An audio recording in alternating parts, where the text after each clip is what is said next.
John, a proud night, no doubt, captaining your country for the first time. Yeah, proudest night ever, captain my country. But it's fantastic to get the win as well. So all round a really good night. Add a little bit more pressure. Obviously, this was a big opportunity as well to get the start, to put some questions in Mick McCarthy's mind, and the captain's armband obviously shows how he rates you. Yeah, definitely. The gaffer's been brilliant since he's come in for everyone, and to give me the armband tonight shows he's got faith in me, and I was absolutely delighted. It's a huge honour, and to carry that into the game and get the win is brilliant. I'm really over the moon with the win. Would have kind of taken, it would have been a bit bittersweet if we drew or lost. So to get the win has made it a brilliant night all round, and I'm delighted. How difficult is it on a night like that, where Mick McCarthy's obviously keen to reward the players who put in a huge amount of effort and training over the last few months with a start, but there's 10 changes, you've never played together before, probably that 11 will never play together again, to try and get some sort of cohesion where you can get the ball down and show your best stuff? Yeah, it can be hard sometimes, but I think in training we've kind of trained with each other a lot now the last 10 days, 3 weeks in the summer, so we were well organised. We knew our jobs coming into the game, and I think after maybe a sticky enough first half, we really created a lot of chances second half, and overall I think it was a really good performance from everyone. So should give everyone that played a lot of confidence, and moving forward, if there are any injuries / suspensions in the squad, which sometimes happens, then a lot of the lads have shown that they're capable of stepping up if needed.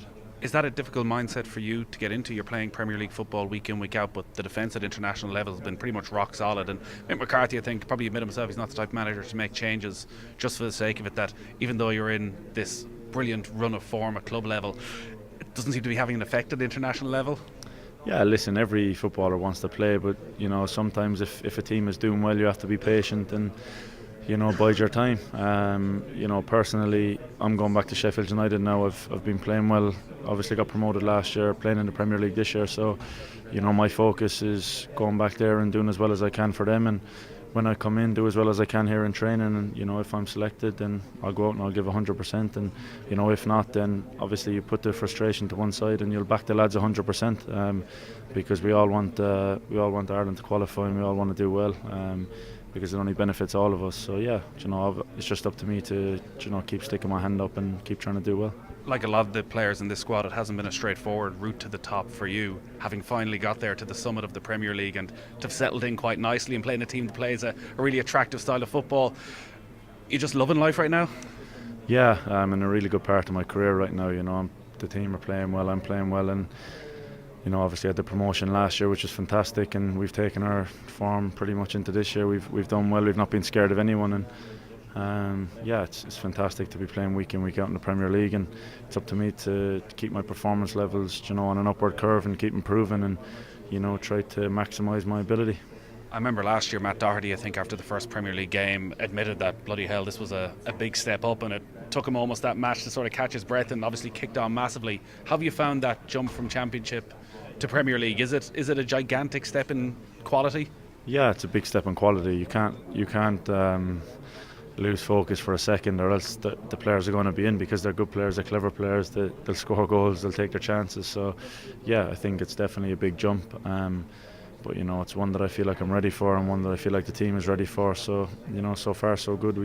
We've a lot to improve on. Hopefully we can keep improving as the season goes on and get even better, and I think that's the main thing about our club and our gaffer, is that he always wants to improve us. Bit of a Cork takeover of this Irish team at the moment. Yeah, there is, to be fair, but hopefully we can keep it going. Delighted for the two lads to score tonight, buzzing for them, and big James Collins on his first game as well. Delighted, so it's good. And with your Kerry hat on, you won't get there obviously on Saturday night. No, I won't get there Saturday night, so hopefully they can get the win as well. That would be brilliant. Well, Conor, a strange night. You're starting at left back. How do you feel it went? Yeah, it was alright. Myself and the gaffer had a conversation the other day about maybe playing there. And I said, of course, with the faith he's shown in me, I'll play anywhere for him. So, it was delighted to be out there. How did the conversation go? Were you auditioning for the left back spot for Georgia, or was it just needs must? You needed to get some game time, he needed a whole field? Yeah, I think it was a bit of everything really. I asked for minutes. I didn't want him to think, after the Switzerland game that was me done. I wanted to play again. We had a conversation, and he said, "What about left back?" And I said, "Yeah, no problem." How difficult is it on a night like that, particularly in the first half, trying to inject a bit of pace, inject a bit of importance in the game? The stadium's half empty. It's a very different atmosphere to what you experienced on Thursday night. Yeah, of course. It is a different atmosphere, of course. But listen, opportunities come along for lads. It was an important game for lads making their debuts and whatnot. So, you had to help them lads along. And listen, it was a good win overall. Keeps us unbeaten for the time being. And it was a good night. Two of the players who came in and did well were in midfield, in Josh Cullen and Jack Byrne. What did you make of their performances? Yeah, brilliant.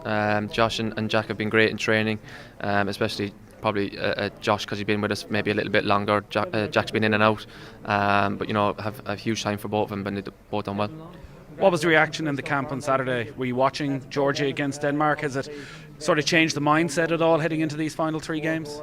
Obviously we were all keeping an eye on it, of course. We were watching it, and to get that draw there was great for us, I suppose. But it just shows how hard it is to go there and get a result. Denmark are a very good side, and for them to get a 0-0 over there, Georgia to hold them to 0-0, they're no mugs, so it's going to be tough over there. But we'll be going there with a bit of confidence behind us after this week, with 2 good results. How's your head now heading back to Aston Villa? I'm sure desperate to force your way back into the team. You obviously did very well in the League Cup game. And is international issues on the back of your mind as well when it comes to Villa? No. Listen, I want to force my way into Villa. I'm making no secret of that. It's been frustrating for myself. I've only started 2 games, the first game and the cup game. Felt I've done well in both. So listen, hopefully over the course of the next month, we've got 4 games, league games, I think, and a cup game, and hopefully I'll get as many minutes as I can heading into the next international break. Are you the type of guy who's in the manager's office when you're not in the team saying, put me out there? For sure. Don't worry about that. Yeah, definitely. Well, Kevin, a big night for you personally, getting your first international goal. Everything you ever dreamed of? Yeah, I was buzzing. Listen, to play for your country is a fantastic achievement. But to score a goal and get a win as well, it's just topped it off, and it was the icing on the cake, and it's a brilliant achievement. You've been around the squad obviously quite a bit now with Mick McCarthy, and Martin O'Neill had given you chances. Hasn't quite happened under Mick McCarthy. Were you putting a bit of pressure on yourself going out tonight that this is the opportunity, you need to grab it with both hands? No, there was no pressure. All the lads, there's a lot of lads making their debuts as well tonight. And I think you could see in the way we played, everyone enjoyed the moment. We were saying it beforehand, if we just work hard, we'll be able to enjoy the game, and I think that's what we done. Everyone worked hard, and we enjoyed it. Once the last half an hour, once we had 2-1 up, I think we just controlled the game really well. A strong core contingent in that back 4 as well, with yourself, John Egan and Conor Hourihane. Or is John a Kerry man, or how do you work it all out? No, John's a Cork man. His father's a Kerry legend, so he's a bit half and half. But 4 Cork lads in the team tonight, it's brilliant. Glenn Whelan was telling me before, and if anything goes wrong, we're getting the blame because there's too many of us playing. So, buzzing to get the win and buzzing to score as well. Saturday obviously turned out to be a big day in this group, with Georgia holding Denmark to a draw, and it's always felt like it was going to be 3-2 between Ireland, Denmark and Switzerland. Has that changed anything within the squad? Have you spoken about that result and the impetus it gives you going to Georgia next month? No, we'll always take one game at a time. All we can do is concentrate on the next one and go with and do as well as we can, and hopefully that's going to be good enough to get away with 3 points. How concerned are you about the club situation and the lack of game time? Burnley's a strange one in that Sean Dyche generally doesn't change things for the sake of changing things. Yeah, it's obviously frustrating, but the 2 lads are doing well, so it's annoying because obviously I want to be playing games. I want to be in the team playing every week, but obviously that's not happening. But the 2 lads are doing really well, so it's kind of frustrating. But all I can do is, when given a chance, is trying to come in the team and do really well, and hopefully that chance comes sooner rather than later. Well done tonight. Cheers, thank you. Cheers.